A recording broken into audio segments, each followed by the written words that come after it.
Assalamualaikum warahmatullahi wabarakatuh. Perkenalkan, nama saya Nurhaliza Karim dengan NIM 22 12 3074, program studi Pendidikan Agama Islam Fakultas Tarbiyah dan Ilmu Keguruan. Di sini saya akan menjelaskan surah At-Taubah ayat 122.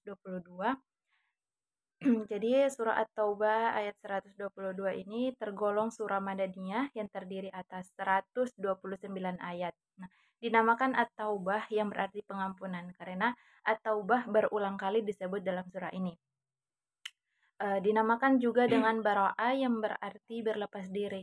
Berlepas diri di sini maksudnya adalah pernyataan pemutusan perhubungan. Disebabkan sebagian besar pokok pembicaraannya tentang pernyataan pemutusan perjanjian dengan damai dengan kaum musyrikin. Adapun surah At-Taubah ayat 122 yang berbunyi wa ma kanal mu'minuna liyanfiru kafatan falawla nafarwa min kulli firqatihim minhum ta'ifatun liyattafaqahum fid dini waliyunziru qaumahum iza raja'u ilaihim la'allahum yahzanun, yang artinya tidak sepatutnya orang-orang mukmin pergi semuanya ke medan perang. Mengapa sebagian dari setiap golongan di antara mereka tidak pergi tinggal bersama Rasulullah untuk memperdalam pengetahuan agama mereka dan memberi peringatan kepada kaumnya apabila mereka telah kembali agar mereka dapat menjaga dirinya. Nah, penafsiran dari surah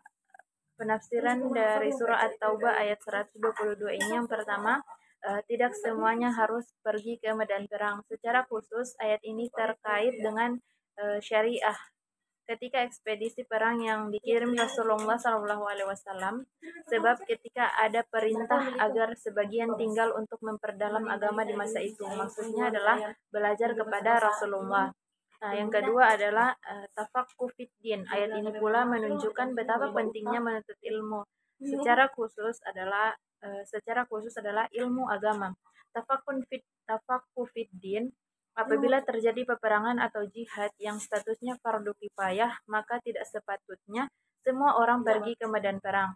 Harus ada yang konsentrasi menuntut ilmu atau tafaqquh din. Yang ketiga ada misi dakwah dan tarbiyah. Inilah misi orang-orang yang tafakuddin. Mereka belajar agama untuk diajarkan dan didakwahkan kepada kaumnya. Mereka bukan sekadar belajar untuk dirinya sendiri, namun memiliki misi dakwah dan tarbiyah, memberi peringatan kepada kaumnya agar mereka bisa menjaga diri. Selanjutnya ada kandungan surah At-Taubah ayat 122. Yang pertama, tidak semua kaum muslimin pergi ke medan perang karena hal itu akan membuat banyak kebaikan akan luput. Dalam keadaan diwajibkannya jihad meski ada yang menetap.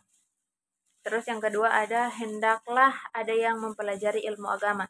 Tidak semua turun untuk pergi berjihad. Yang ketiga, mempelajari ilmu agama itu penting. Tujuannya untuk mengajarkan yang lain setelah mereka pulang dari jihad. Yang keempat, ayat ini menunjukkan keutamaan ilmu agama karena mesti ada orang yang mendalami ilmu agama walaupun pergi berjihad itu baik.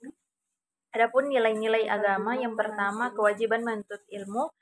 Dalam Quran surah At-Taubah ayat 122 ini menegaskan pentingnya menuntut ilmu, terutama ilmu agama. Yang kedua adalah pembelajaran berkelanjutan. Yang ketiga mengajarkan ilmu kepada orang lain, dan yang keempat menjaga diri dari kesalahan, dan yang terakhir tanggung jawab sosial. Nah, baik, itulah presentasi yang dapat saya sampaikan. Lebih dan kurangnya saya mohon maaf. Wabillahi taufiq walhidayah. Wassalamualaikum warahmatullahi wabarakatuh.